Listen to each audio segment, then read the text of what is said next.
right, thank you. The whistling may cease now. All right, welcome everyone to this regular city council meeting for July 20th, 2026. Maria, would you call the roll? Fritz, Here. Callio, Here. Lyon, Dora, Here. Manetza. Here. We have no invocation this evening, but please rise and join me in the Pledge of Allegiance. I pledge allegiance to the flag of the United States of America and to the republic for which it stands, one nation, under God, indivisible, with liberty and justice for all. Thank you. Our next item is a new appointment to the Community Center Board. Would you please read that? Appoint Thomas Pohl to the Community Center Board with a term ending June 30, 2031. Can I get a motion on this? So moved. Motion by Fritz, second by Support. Dora. Any questions on this appointment? Please call the roll. Fritz, Yes. Dora, Yes. Callio, Yes. Manetza. Yes. That brings us to the approval of the consent and regular agendas. Can I get a motion? I'll make that motion. Second? Motion by Fritz, second by Callio. Any changes or anyone want to make any modifications to the agenda? If not, then please call the roll. Fritz, Yes. Callio, Yes. Dora, Yes. Manetza. Yes. All right, brings us to our first call to the audience. This is the first of two opportunities. At this time, members of the audience may address council on any item, whether on the agenda or not. Those addressing council are asked to provide their names and address, will be limited to 3 minutes of speaking time. Council will hear all comments for future consideration, but will not have a response at this time. Those not physically present would like to call in, may dial 616-935-3203. There are no public hearings this evening, so if you'd like to address council before we conduct our business on each item, this would be the time to address us. My name is Jeffrey Miller, and I live at 1120 South Harbor Drive. I want to applaud the BLP for moving forward to sponsor a solar array that would be installed directly in our community. This initiative came about through feedback that the BLP received from its customers, who are also their stakeholders and owners. I, however, strongly object to the finance plan that was devised to accompany it. As I understand it, the community solar garden will not be built unless a total of 33% of the project is pledged and paid for. That is 333 solar panels, which equates to $189,000 that needs to be in escrow with the BLP by December 15th. The onus should not be on the owners of the BLP to make their wants come to fruition. The BLP Board of Directors should direct staff to pledge and cover the initial threshold amount. The roughly $190,000 investment is a mere drop in the bucket, given the significant surpluses the BLP boasted just last week at their monthly meeting. I'm also hoping that there is planned an aggressive sales and marketing scheme that will be instituted, along with clever branding, like the I Love My BLP signs that were developed when challenging the change to the city charter a few years ago.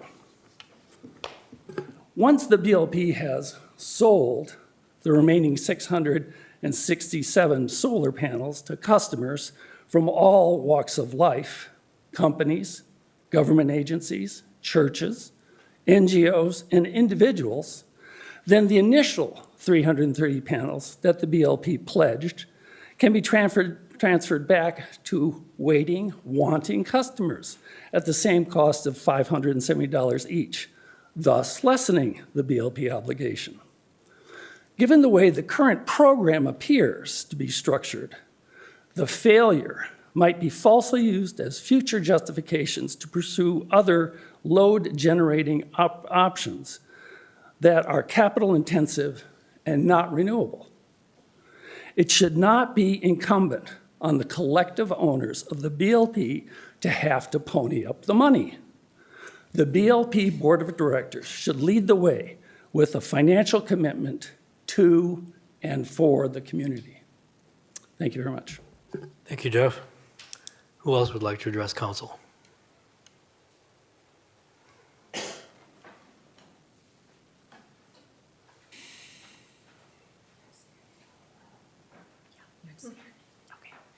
My name is Jenny Kier from, I own Overtime Sports at 5 North 7th Street.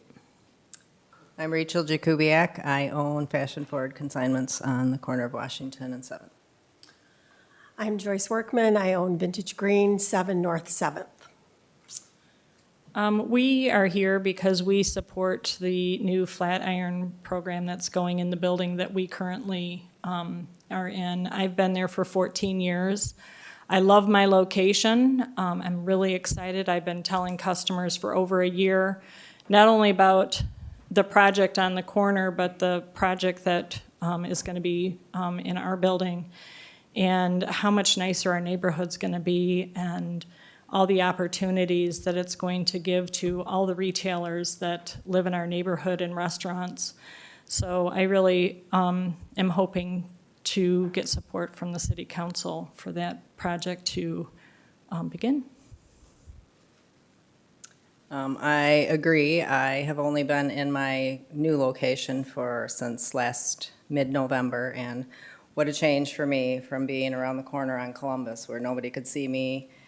And I always heard, well, we forget you're there. So I love where I'm at, and I think it'd be a great opportunity for the community to just have more business in that area and more people and just kind of flourish and become what it should be and just get better. So. And I'm going to close with, I think TIF should be, thank you for investing in the future of Centertown. Thank you, ladies. Who else would like to address council?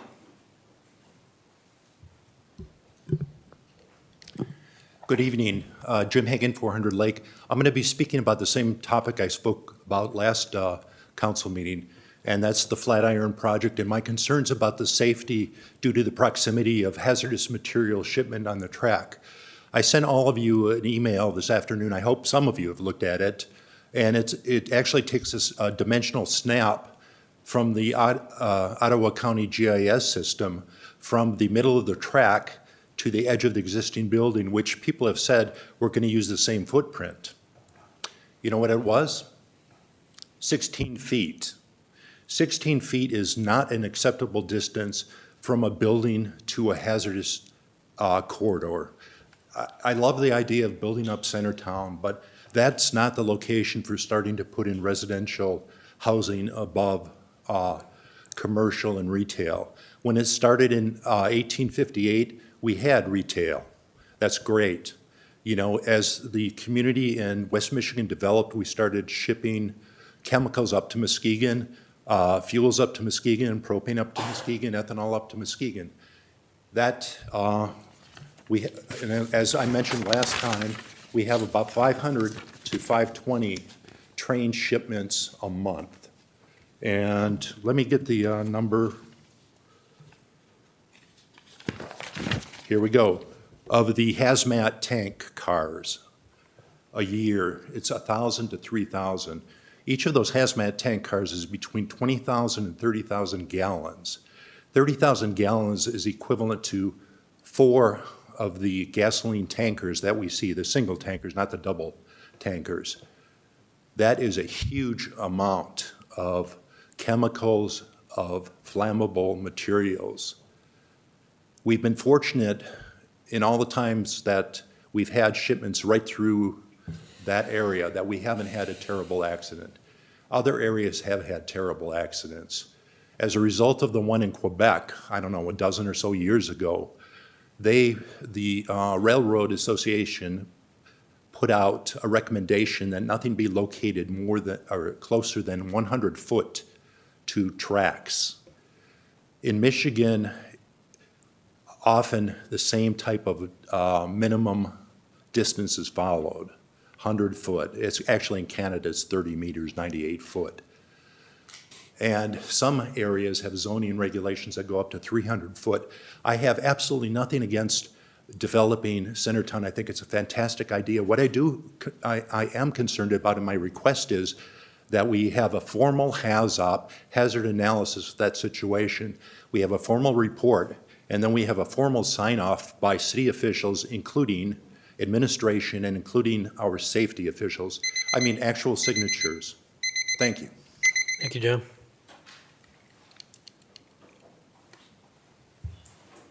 Hi, Craig Yost from 16620 Pine Dunes Court in Grand Haven Township. You're good. Thank you. Some history. Back in like 2010, the state legislature enacted a complete streets public act, which defined all users as, you know, legal users of the streets, pedestrians, bicyclists, and now e-bikes very popular. In Grand Haven in the last few years, probably 5 years ago now, Beech Tree was completely renovated. Recently, Grand Avenue was completely renovated, and more recently, Harbor Drive was completely renovated with absolutely no consideration for any alternative transportation. Especially Grand Avenue and Harbor Avenue, they're very narrow, high, solid concrete curbs, and heading to a very popular beach area. You can only park so many people down there in that beach area, and the boardwalk is really not conducive to a lot of bicycle use and e-bike use, especially lately. And from what I understand, that's about to be restricted, and somebody told me that the other day. But what I would like to suggest is the last corridor that exists, Lake Avenue. What I would suggest is to change that into an alternative transportation corridor and have one-way vehicular traffic heading east and the other lane going down to the lake, two-lane bike path. So we can have two-way on the one lane and one lane on the other. I realize there's going to need to be 3 or 4 left turns for people that have houses on that north side of Lake Avenue. But I think that could be accommodated. And a demonstration project like that could be completed pretty easily with some plastic plungers and some paint. And I think that would go a long ways to helping people get to the beach without having to drive their cars. And I guess to make an example of that, the amount of effort that Grand Haven expends keeping those few parking spaces on Harbor Drive that are adjacent to the state park, which in the summer are essentially used by people to avoid paying state park fees. In the winter, I don't even want to know how much that costs to keep those parking spots open year-round. I mean, with the snow and everything else that comes down there, for virtually no one to be parked in them. So it's, I would like to say, you know, with e-bikes, not with these, with e-bikes and things like that, I think we should be encouraging people to use that kind of alternative transportation, especially during the summer with the parking situation. So, thank you. Thank you.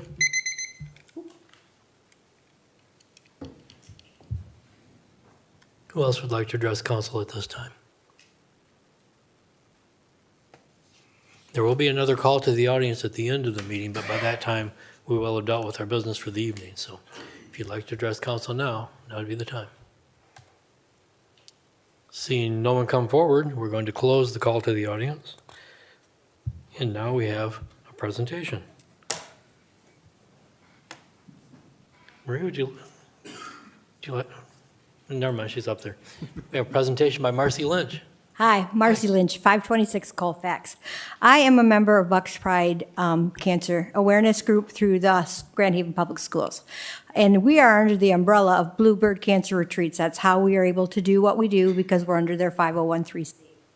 They do retreats, and we support them by carrying suitcases, snacks, all kinds of other ways. Right now, we're trying to support them in a bigger way. Grand Haven is going to play Spring Lake for the first time since 1988. And the two coaches and the ADs from both schools came together and said, let's make this about something more than football. What can we do to have both communities come together? So they called Bucks Pride in and said, what can we do? And we said, well, we found out selling purple t-shirts for $10, we've made a difference in people's lives.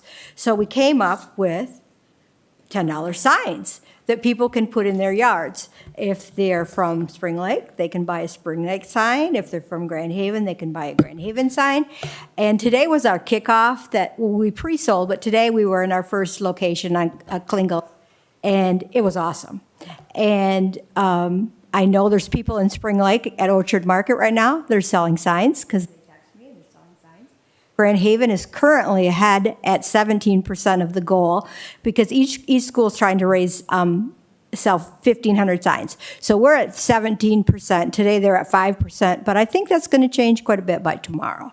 So I just want to thank you for letting me come and express what we're doing and let you know that what the Spring Lake and the Grand Haven coaches and ADs are encouraging these kids to do in the community is to give back. One of the things they said to me is it's not just about the money that they're selling, but they're out in the community, they're doing something, they're being active. At retreats, they strip beds. The football players, we take them and they strip the beds for the cancer patients because we don't let cancer patients do anything on retreat. They're on retreat. We carry their suitcases because one of the reasons we carry their suitcases, somebody might not be able to carry their suitcase, but we don't want them to stick out. So if we carry everybody's suitcases, nobody's left out. So just again, thank you for letting me come. You'll see us all around town. We're at Klingels today. Tomorrow we're at Bull Park. Wednesday we're at Washington Square and Verdines. Saturday we're at the Hat downtown. So just thank you. That's all I got. All right, thanks, Marcy. Anybody want a question or comment? Just a comment. Thank you so much for all you do with Bucks Pride. My daughter's participating in sports at Grand Haven, wore many Bucks Pride t-shirts, and it was not only a great way to bring awareness, but also for the kids to be able to connect and honor someone that they know that is going through the hardest time of their lives. So it really does help even the kids to express that. And I just want to say how much I appreciate it, and I'm excited to get my sign. So thank you. Yeah. I want to say thank you, Marcy, and also for Sharon, too, for what you guys do. My friend has cancer and you guys reached out to him, and it made a whole lot of difference to him. It was like, because he's kind of a loner kind of guy, and then when I brought this package over to him, he couldn't believe all the things he could do, and there are the things that you did for him. He appreciates it so very much. Thank you so very much for what you did. I appreciate your thanks. And Sharon and I are a conduit for this community. It's really the community that does this. They're the ones that donate the snacks. They're the ones that buy the T-shirts. So I appreciate your kind words, and I appreciate this community. Thanks. Very good. Yeah, I'd like to thank you as well. We've volunteered to help out with Marcy and Sharon at Bucks Pride for I don't even know how many years now. And to see the faces of the folks that actually receive some of these baskets and gifts and guiding words on a struggle that they're going through in their lives is really great. So on behalf of us, thank you very much for all you do. And I have my sign. I'll just comment to you and Sharon and the whole group. You're a treasure. Thank you. All right, and that brings us to our consent agenda. Would you please read that? Item A, approve the special work session and regular city council meeting minutes for July 6, 2026. Item B, approve the bills memo in the amount of $601,135.85. Item C, accept a Michigan Lighthouse Assistance Program grant in the amount of $60,000, providing matching funds in the amount of $60,000 to be reimbursed by the Grand Haven Lighthouse Conservancy and authorize expenditures in the amount of $120,000 for entrance lighthouse improvements, including interior repairs. Item D, approve a service agreement with Grand Haven Area Public Schools for use of GHAPS Technology Services in the budgeted amount of $53,545.44 and authorize the mayor and city clerk to execute the necessary documents. And item E, adopt the Michigan Mutual Aid Box Alarm System Agreement. Can I get a motion on the consent agenda? So moved. And second? Motion by Doris, second by Fritz. Comments or questions on any item here? Please. I'm sorry, I just had a quick question on the Michigan Mutual Aid box alarm system. I think Nicole, Chief Hudson would be the most appropriate to answer those. Chief? I'm very in support. I was just more curious if that has any kind of specific requirement of us as a city, kind of on top of what we already do with the MEMAC.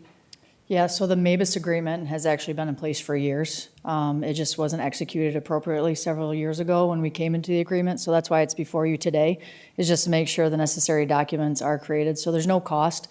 It's just all the municipalities and the state working together when we need additional resources. But there is nothing out of our fund or resources at this time.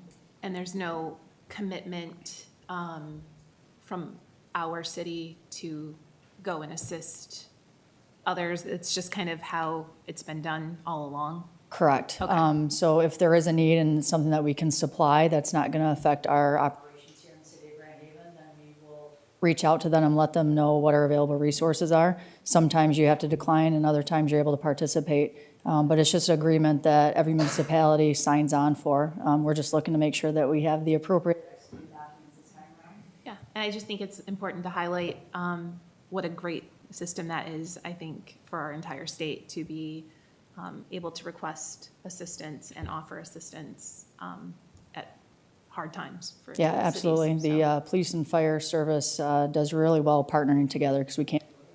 Great. So, Thank thank you. you. Great, thank you. All right, please call the roll. Dora, Yes. Fritz, Yes. Callio, Yes. Manetza. Yes. All right, we have one item of unfinished business today. Would you please read that? Item A, consideration by City Council of a resolution to approve and adopt the Brownfield Plan for the Flatiron redevelopment project located at 7 North 7th Street, Grand Haven, Michigan 49417 for a period of 19 years. The EDC/BRA recommends approval and administration recommends approval. All right, now at this time, Sarah? I'd like to recuse myself based on the marketing work I do for Capstone. Okay, we need a motion to recuse. So moved. And second. Okay, motion by Dora, second by Fritz to recuse Sarah. Please call the roll. Dora, Yes. Fritz, Yes. Manetza. Yes. All right. Have a seat.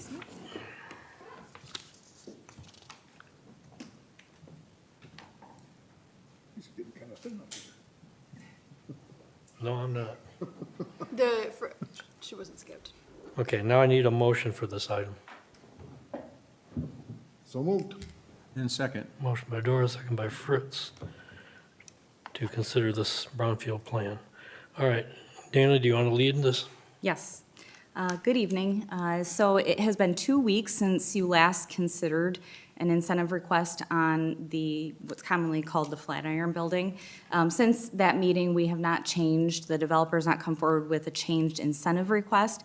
However, they did take in the feedback from City Council and have come forward with a modification that we would work into the actual development agreement following a potential approval of the incentive.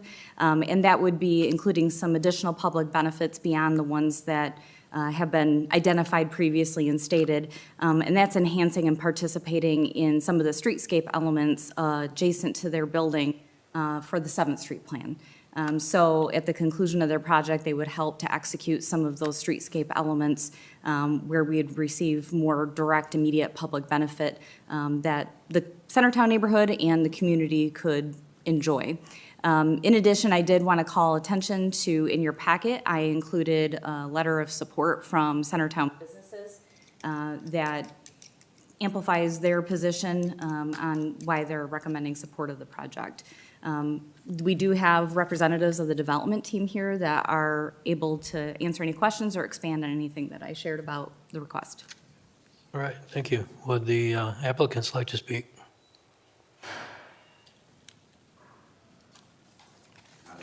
No, nobody's rushing forward. It's not necessary, just opportunity. All right, well then, let's start with Mr. Fritz. Not a problem. I was the one that made a comment saying that I'd like to see some kind of a public benefit, and I'm glad to see that they have offered that to us and I'm very pleased with it. it would actually accent that, the whole area there for Centertown. I think that'd be part of it, along with the development itself. So I'm pretty well set now with this now, as long as we have some kind of benefit coming in for the people to use benches, bike racks, and everything else, the kiosk, and that it's gonna really go with the streetscape there. I wanna say thank you for being a partner with the Centertown area and stepping up to what you should do. I appreciate it very much myself, so I gotta say thank you so very much for coming forward with that.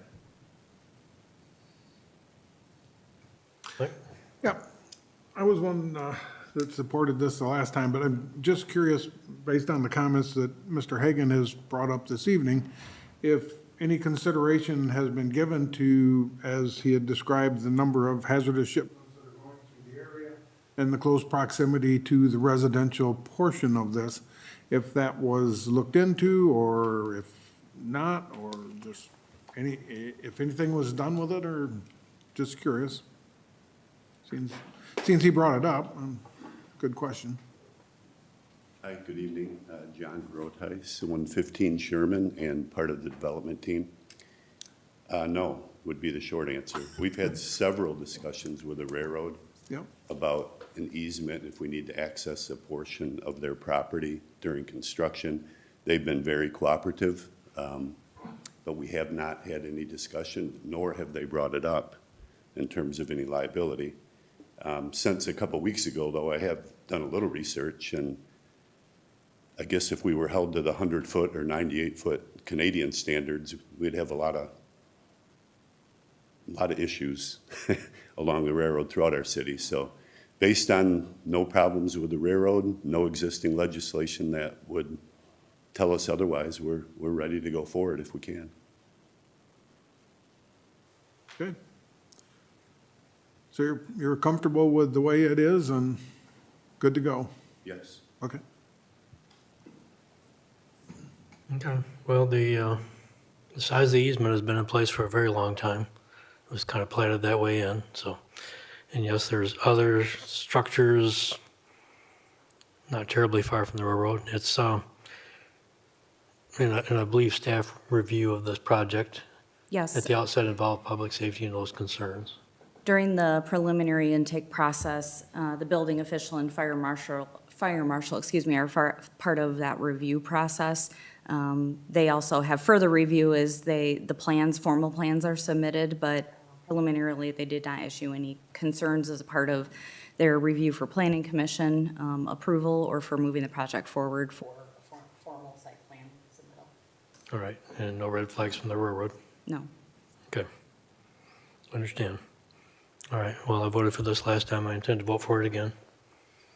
Yeah, I Any just other think it was an important issue to bring up, and Yeah. I'm sure it will be dealt with at some point. Well, I think it has been, at least preliminarily, and I believe there are no penetrations on this side of the building. It's the kind of thing that you do the best you can with the space you got, and it was platted this way ages ago, and kind of runs that way through the northern part of town. It's very narrow. And yet immediately south of Washington, it's a wide right-of-way. It's weird how it's set up, but it kind of goes back to the old days. All right. Any other comments or questions? Call the roll. Dora, Yes. Fritz, Yes. Manetza. Yes. All right. Now, we'll welcome back Sarah, wherever she went.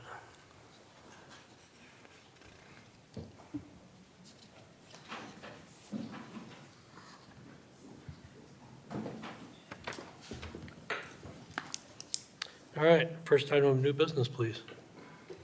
Item A, consideration by City Council of a resolution to approve an event request by the Grand Haven Elks Lodge at 15 South 3rd Street, Grand Haven, Michigan, 49417, to add September 25, 2026 to their Whole Elk Ski Day celebration. Administration recommends approval.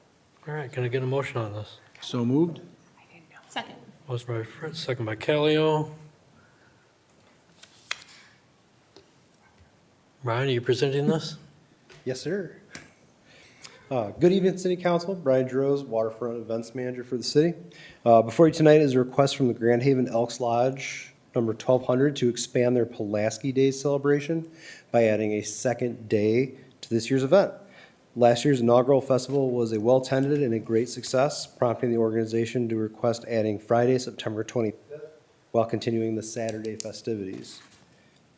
The event celebrates Polish heritage with traditional food, live polka music, dancing, and family-friendly entertainment, while utilizing the same portion of 3rd Street as last year.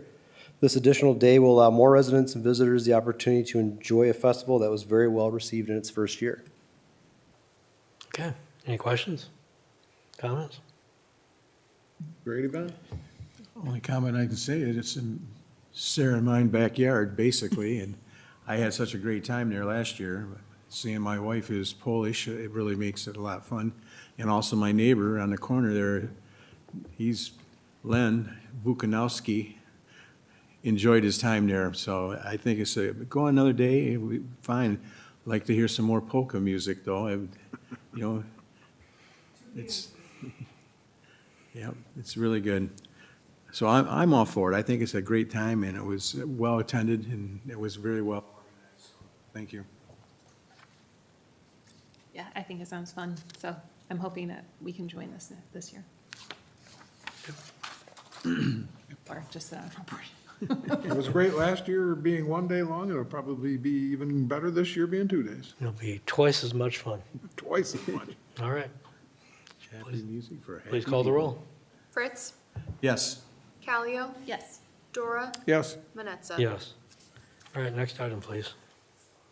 Item B, consideration by City Council of an introductory resolution to amend Section 36-A of Article 1 and Chapter 36 of the City of Grand Haven Code of Ordinances to include electric bicycles, electric scooters, and electric skateboards, and create Section 36-8B, 1, incorporating prohibited items in the 10 block of Washington Avenue during street closure. Administration recommends approval.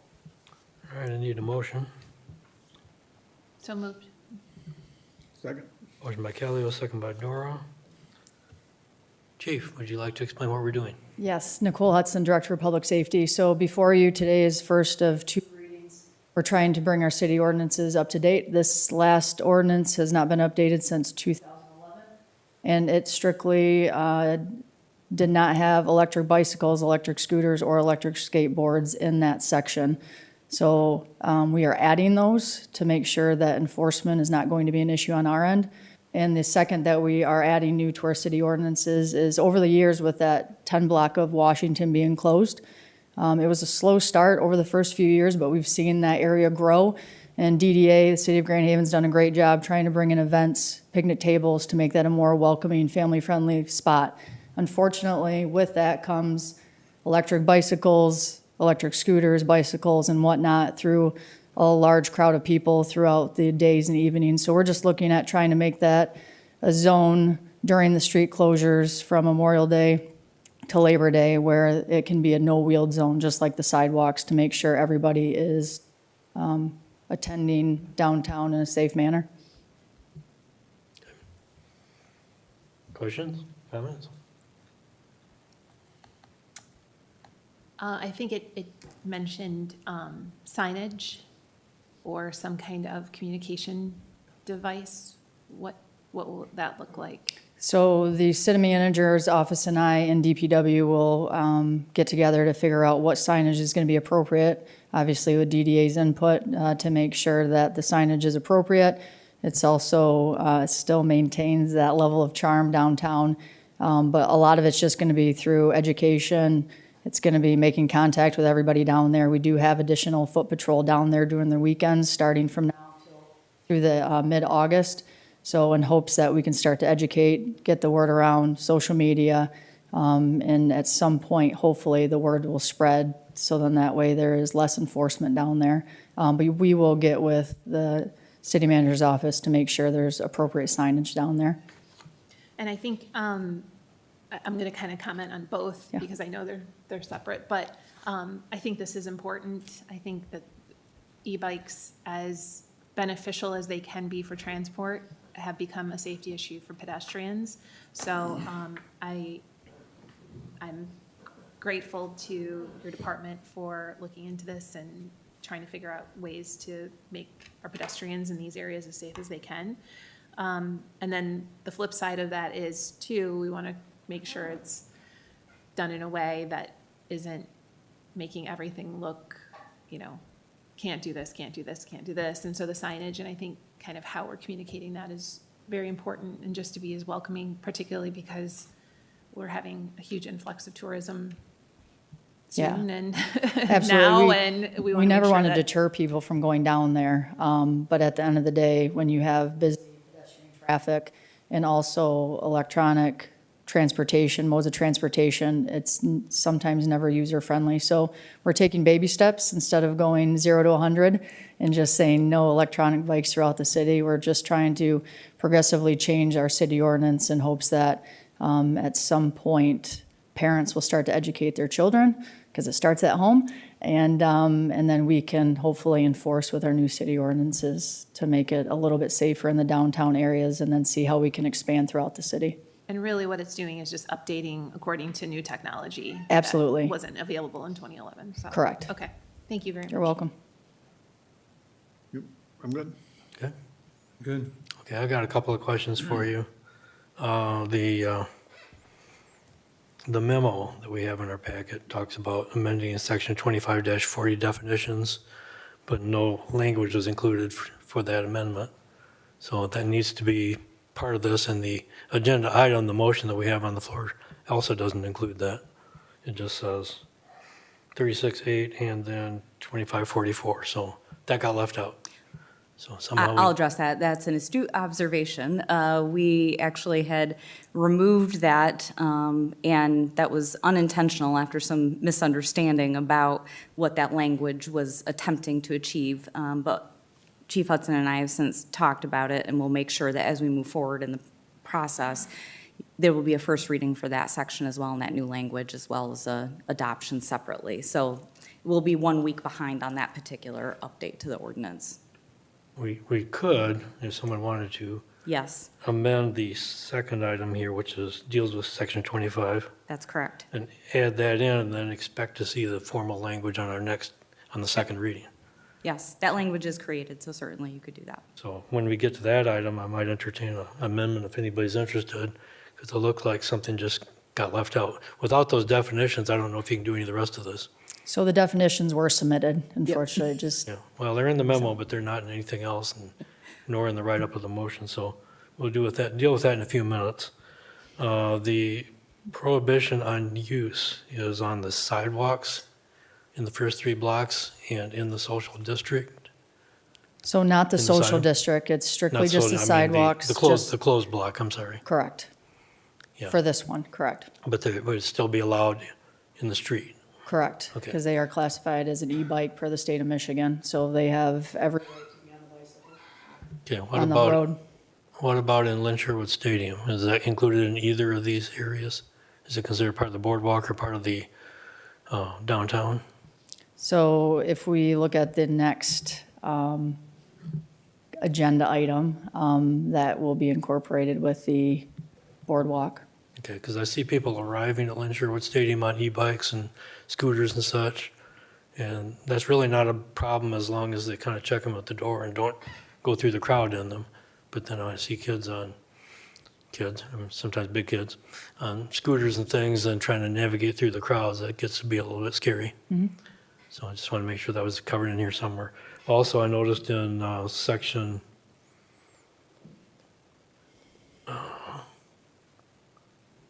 paragraph C of section 36.8 talks about no person shall use bicycle, electronic bicycle, electric scooter, so on and so forth, in reckless or careless, negligent manner, and that appears to be anywhere.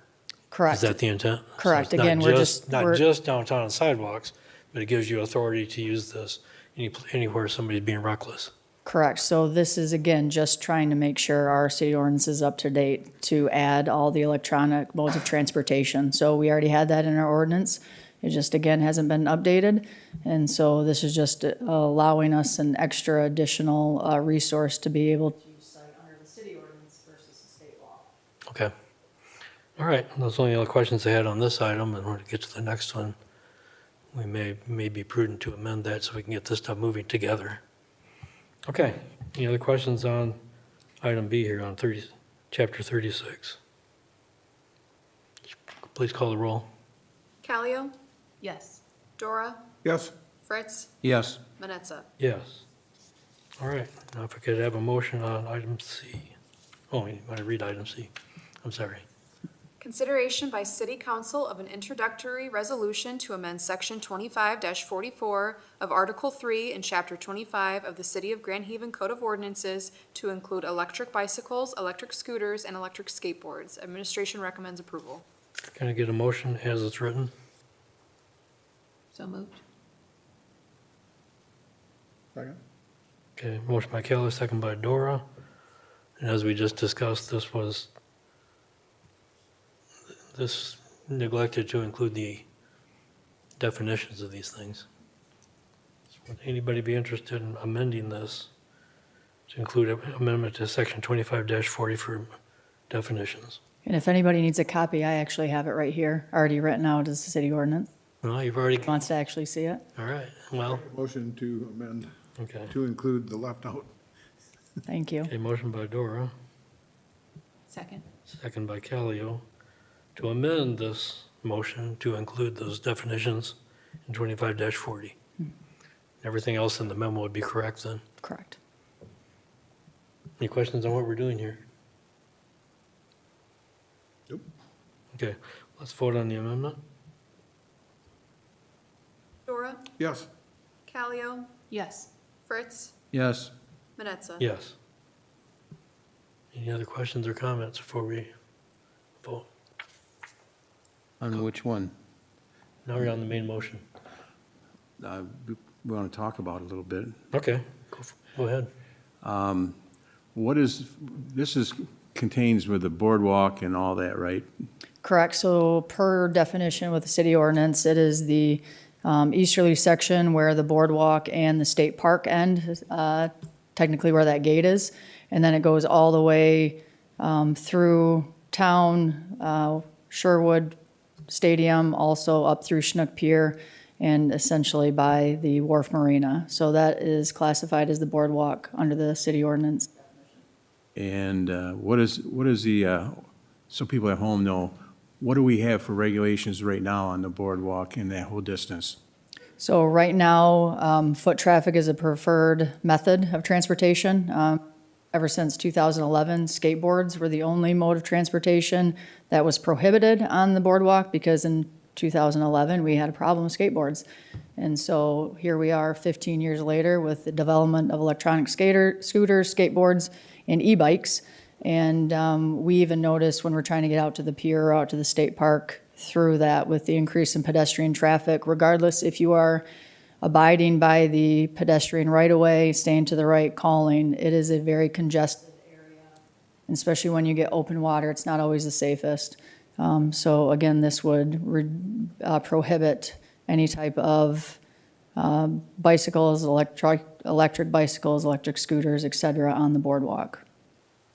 I was down there this weekend. If you haven't noticed, I'm a little red, but watching the boats and stuff. And I also observed the e-bikes down there and the traffic, the foot traffic and that, which was pretty standard for the day because we had the smoke and everything. But the people that I seen on the e-bikes seemed to be pretty well, they had bells on there. They let people know they were going by, or I listened to them say, on your left, on your right, just like any bicyclist that goes down there.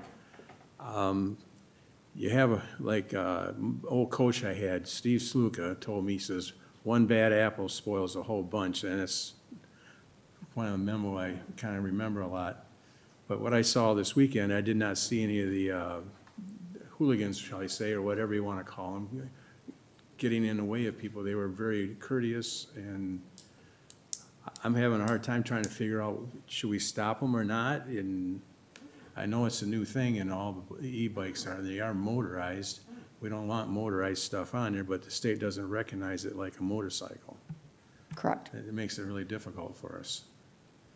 So I'm having a hard time with that right now after my observant, what I saw. Sure. I mean, it is difficult when the few are actually abiding by the right-of-way pedestrians and everything. I will tell you, out of the complaints that we do get, a lot are on the boardwalk.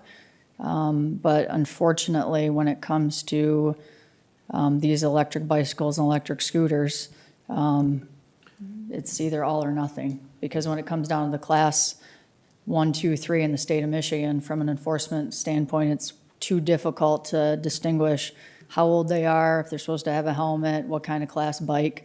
And honestly, by the time that someone actually calls us to be able to enforce it, those e-bikes and electric scooters are gone.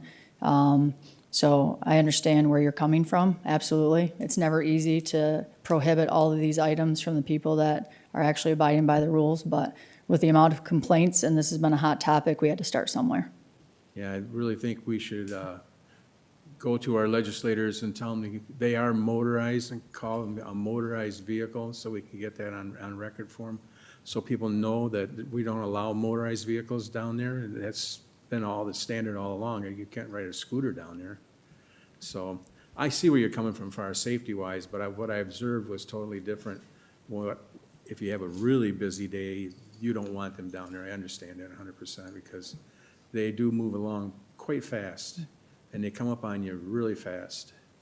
Yeah, and I think ultimately our goal has been to kind of read what every other municipality in the state of Michigan is doing.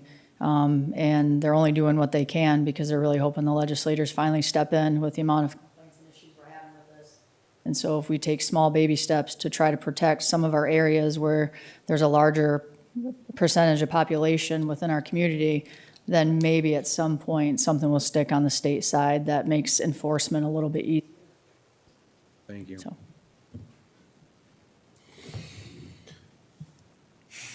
It is unfortunate. There are a few that ruin it for everyone, but it seems to be that with many things. I have been down on the boardwalk and witnessed some of the incidents that have occurred where people weren't quite as courteous as what Mr. Fritz had seen. It isn't just down there, it is all over town. I live on the east end of town, almost not even in town, and they go by my house. I'm dare to guess they're passing cars, so I don't know what kind of speed they're going. These are just kids. Somebody's going to get hurt sooner or later. If that's what it takes, it's sorry to say that that's what it's going to take, but I'm glad to see that we are taking steps to mitigate this in some areas. Hopefully that will get the word out and folks, will start looking at what their kids are doing and riding or what they're purchasing for them. Some of these will go up to 60 miles an hour. I mean, it's pretty wild. I wonder sometimes where were these things when I was a kid? I mean, geez. But I'm glad to see we're doing something, starting out with small steps and being able to adapt it to either more or less, whatever we need to do. So I appreciate it. Thank you. Thank you for your patience. This is one of those things that I've gotten more complaints about this than just about anything since I've been back, and it's like one of the biggest pet peeves of people is when they get startled, or I haven't seen anybody actually knocked down, but I've seen close calls, and it's a bad mix. And fair or not fair, you got to do something to protect people. I don't want to get to the point where somebody had to get hurt for us to do something. I think that it's just one of those situations which this is the best we can do at this time. If things change later, we can adjust, but I think that, and I think it kind of goes back to the other section that I read a few minutes ago, that when it's, people are doing things in a reckless manner, you have the ability to enforce this. I think this is probably going to rise to some degree to a complaint level that somebody's being reckless, you can enforce this. Right now, you really can't do much. I think your hands are tied, so why not untie your hands? Thank you. Anything else? I think just to remember that even if someone is not operating this in a bad way, they are so quiet that they come up so quickly on pedestrians that that's just another layer of complication for this. So it doesn't really take someone behaving badly to make it a dangerous situation. There's so many people in these places that we're talking about, so. Yeah. We ready to vote? Please call the roll. Callio? Yes. Dora? Yes. Fritz? Yes. Vanessa? Yes. All right, this was our Thank first you. reading, and we will see all the formal language next time and have a second reading. Correct. Thank you. All right, next item, please. Item D, Consideration by City Council of a resolution to retroactively approve an emergency purchase in the amount of $46,635 with Northwood Site Works of Muskegon, Michigan, for the repair of a storm water line at the 1500 block of South Griffin Street, Grand Haven, Michigan, 49417. Administration recommends approval. All right, can I get a motion to do this? So moved. Second? Motion by Fritz, second by Dora. Good evening, council. Greetings. Logan Cuddington, Streets and Utilities Manager. What I have for you is to retroactively approve an emergency repair on our storm system on the 1500 block of South Griffin in the amount of $46,635 to Northwood Site Works. It was an unfortunate situation, but what started as a sinkhole turned into multiple failing joints and high groundwater. All right, questions? Got to be done. Unnecessary It evil had to we be live done. with. I'm assuming this will be coming out of a contingency fund, or I should just say, what fund is this? We Being do pulled have from? a storm lining budget that we can take out of to Okay. And fund then, this. out of curiosity, what's, out of that budget, what percentage would this be of that? I couldn't tell you right at the moment, but I can get that number for you. Yeah, it's more of a curiosity because as these things come up, that just kind of helps me know how big this is compared to other contingencies that we set aside for these types of things. Mostly, I just want to say thank you for handling it. I know this was a real not great situation that a lot of man hours had to go into. So I appreciate that being taken care of. And I think as we look at the budget moving forward, when we see these contingencies being eaten up, I think that's important to understand future budgets and infrastructure budgeting moving forward. So I'm glad we have a contingency. Once we've used a majority of that contingency up, it means that we need to be putting money into infrastructure in a different way. So, thank you. Of course, thank you. Together, it's not so much a contingency as it's a budget for repairs. Yeah. And it has to be done. And the issue, as I understand this one, is that it was beyond the scope of what we can handle internally. Yeah. It had to be contracted, it had to be done without prior council approval. Correct me if I'm wrong, I think the limit for that is $50,000. Yes, it is 50,000, Okay. sorry.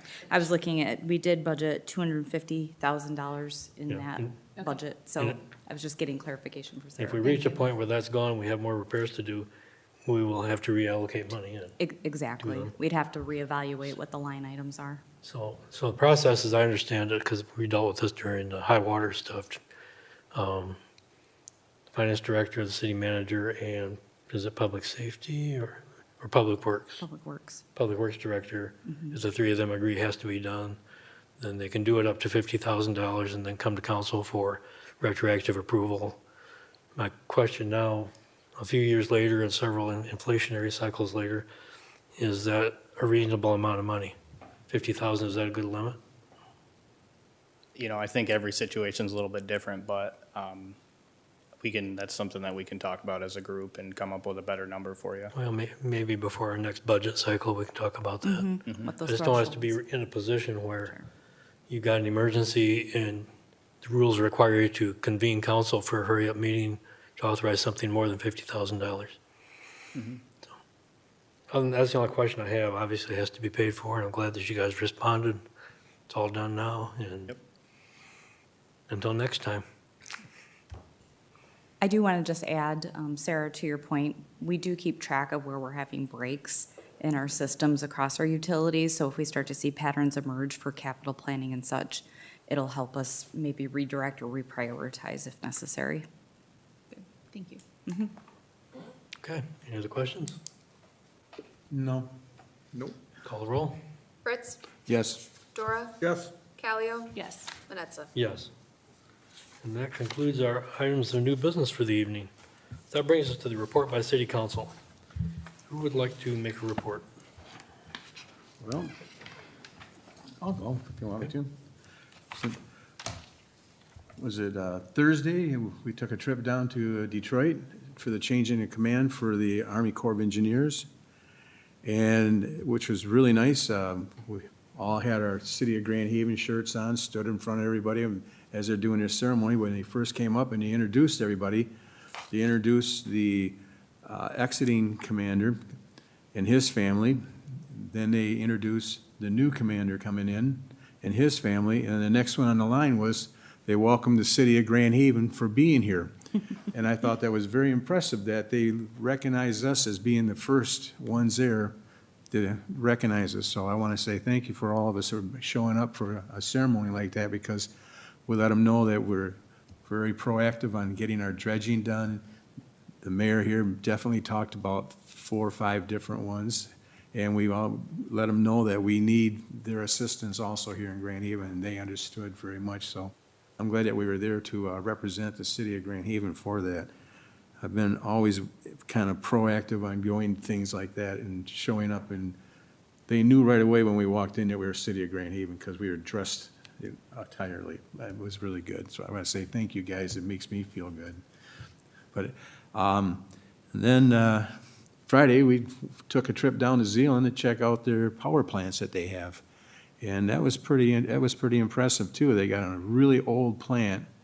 And I tell you what, if you walked into the floor, you could actually literally eat off the floor. If you dropped a sandwich down, you could pick it up and eat it. And that's in a power plant. That's in an old power plant. I mean, an old one. It was so clean and so nice. I was so impressed with it and what they're thinking about, how they're moving forward with it, and taking care of some of the systems that we need to have to take care of it. Something we're looking at here in Grand Haven, so I want to say thank you for them. Like I said, and then I went down to Rock the Coast to check out the power boats, and I think I spent too much time in the sun there, but it was good. It was a good time. It's always nice to hear the roar of those engines as they head down through the channel. It's pretty impressive. I couldn't afford one, but I couldn't even afford the gas, but I tell you what, they are something else. I'm into speed anyway, so it's good. And the Tigers. They're still coming back now. We're almost there, so they're doing good. Okay, hope springs eternal. There you go, I'm done. Okay. 6 games back, isn't it? Didn't I hear that right?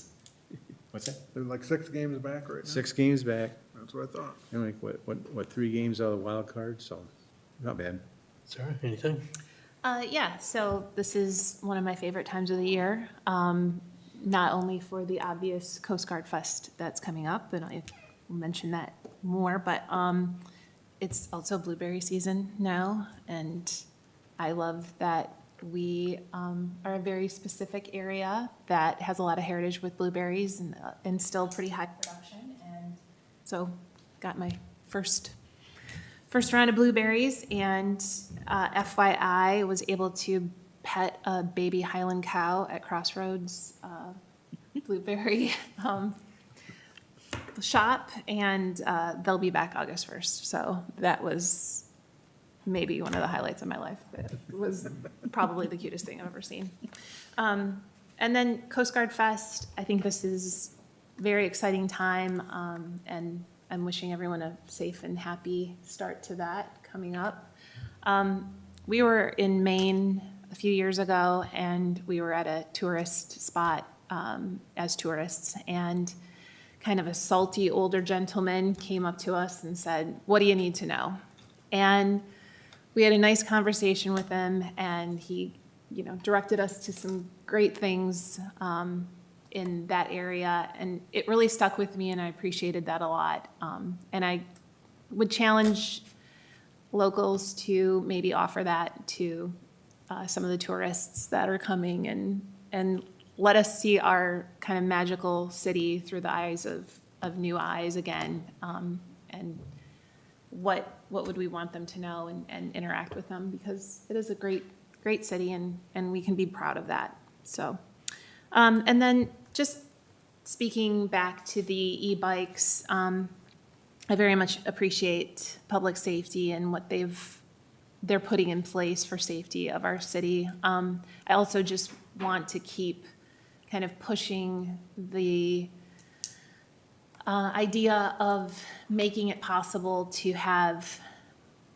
a larger road system or some other options to bring in bikes and e-bikes and let that be a part of the movement of our city. And when we do new projects, how can we incorporate that realistically in a way that we can create a movement in our town that doesn't always have to be cars and large parking areas. So as we continue to see technology grow, let's be able to incorporate that into the city to keep our movement possible. And then, kids, please wear helmets. That's what I'm asking. That's it. All right, thank you. Yeah, appreciate those comments, Sarah, because I have sure seen the mobility open up for many people with the electric bikes and the scooters and being able to get out and go places they normally couldn't. And it's nice to see that open up. I hope that there's ways we can capitalize on the folks who actually are safer, let's say, with them versus those who are not, and allow them to do maybe some of the things that right now we're saying they can't. But time will tell. Hopefully it'll all work out for the better. I attended the change of command as well. Very, very fabulous ceremony they had. I see the Lieutenant Colonel Bandiff leaving. Had some conversations with him and Lieutenant Colonel Liu coming in. We had some good conversations with him and his group.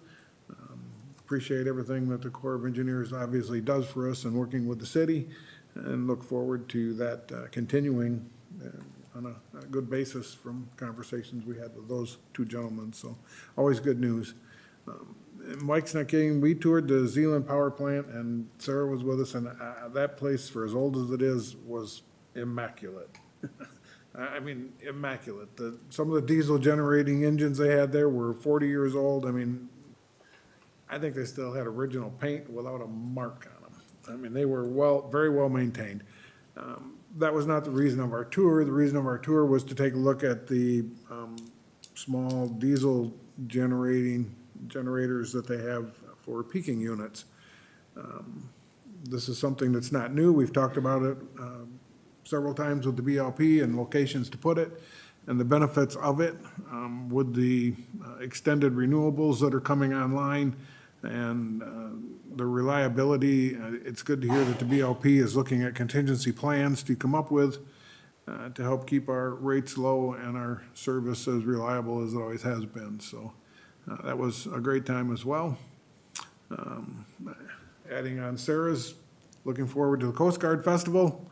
I'm not the salty old gentleman, but I spend plenty of time at the information kiosk if anybody wanders down there looking for something or information. Most likely I'll be around there somewhere with the many people that help us to run that. So looking forward to everything that's getting ready to kick off here in the next week. I wish everybody to be safe and careful. Okay, thank you. Yes, I enjoyed the trip to Detroit to the Corps of Engineers Change in Command. I think it's really important for communities to pay their respects. We work very closely and very well with the Corps of Engineers. They do a lot for us. And it's kind of the least we can do to go and say, thank you to the outgoing Lieutenant Commander Bandiff. Welcome to the incoming Lieutenant Commander Liu. And brief conversation with the Brigadier General, who is both their commanders. And just good to get there and say, well, we appreciate what you do for us, and glad we have a good working relationship. So those things, those little gestures, I think they do mean something, and I think it was appreciated by them as well. So it's mutual, so I'm glad we can do that. I attended the tour in Zeeland. Of course, I came out of industry, and our power plant and where I worked at Howmet was the cleanest place in the whole plant. You kind of expect that. But that's important. You got to keep those things in order. Coast Guard Festival is coming up, and it's a lot going on. Going to have tons of people in town. There'll be public safety, public works will all be stressed, and they'll all be busy, and we'll be getting all the outside help that we can scrounge up just to make things safe. But we will make things safe, and people have an opportunity to have a good time. We'll pay proper respects to the Coast Guard, and we'll have our honorary citizenship ceremony next Monday morning for the Coasties who are here, assigned here since the last year. We always kind of make them honorary citizens of the city. It's another nice gesture that we do just to tell them that they're welcome. And of course, the National Memorial Service is really the most solemn part of it. So we encourage people to come out and hear that, because there have been a couple more people that we'll need to honor. So all those things are great. That's all I got. Anything from the city manager's office? Nothing for you today. Okay.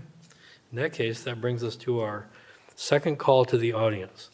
This time, members of the audience may address council on any item. Please give us your name and address. You're limited to 3 minutes of speaking time. We will not have a response at this time. Good evening. My name's Patricia Epler, and I live at 150 Clinton, and I'm also hold the office of Esquire at the Grand Haven Elks Lodge 1200, and that address is 15 South 3rd Street. And in the interest of the World Cup, I could kick a soccer ball to Fritz's house from either location. I just wanted to say thank you for voting for the event. I'm also the chairperson for Pole Elksky Days here in Grand Haven. Last year exceeded our wildest expectations. We wanted to create something that was our signature event that we do every year, like Rib Fest, and some of the other lodges have signature events that they hold every year. So we hope that, like last year, that the weather gods were with us because it was fabulous weather.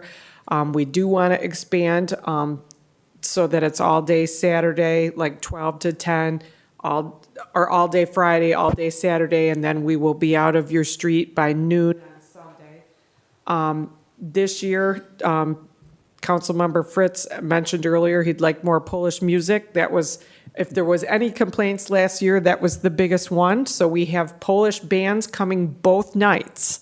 So like, I think one might be 5 to 9 and one might be 6 to 9. But there is going to be Polish music. During the other times, we're going to make playlists with Polish music incorporated in them when a band is not playing during the day. There will be all the homemade food, guamkis, pierogies, rye bread, kielbasa. Last year, we got all our kielbasa from Lewandowski's in Grand Rapids, but this year I'm hoping to meet with the representatives of Frank's Market, and we're hoping to market it as Frank's Friday. So we're hoping Friday night to feature Frank's kielbasa and kapusta. So there will be a limited menu on Friday, only kielbasa and kapusta on Friday, because our volunteers, and I'm one of them that do all the cooking, we were about laid up for a week after we did it last year. So limited menu on Friday, but the full menu from noon till whenever it runs out on Saturday. And we are doing all the things that we did last year, the porta potties. We're getting the tent again from the VFW, and they're helping us put it up with all of their safety features and the fencing. So we're just excited that you guys are embracing this festival. It's not when anything else is going on, so that's what we like about it. And it's a weekend before any of the Pulaski Day celebrations in Grand Rapids. So tell your friends in Grand Rapids to come out and celebrate and wear red, and you'll be able to watch Dave Fritz polka probably Friday and Saturday night. So thank you so much. Thank you. That'll be a sight to see. Joyce Workman, Vintage Green, 7 North 7th. I actually just want to say thank you again for embracing Flea on 7th, which is this coming Sunday. I feel like I just did the Flea, and here we are again, so I think time is going faster. But thank you to the city, thank you to DPW and DPS. I know it's already a busy time, and I'm adding busy to it. The first year we did it in 2015, we had 28 vendors. This year we are a full house at 85. The show actually fills up mid-March, which is just a blessing. And I want to remind you too, we have 10 youth vendors in the parking lot between me and Guitar Haven. And I always look at the city staff when I say this, they're their future business owners.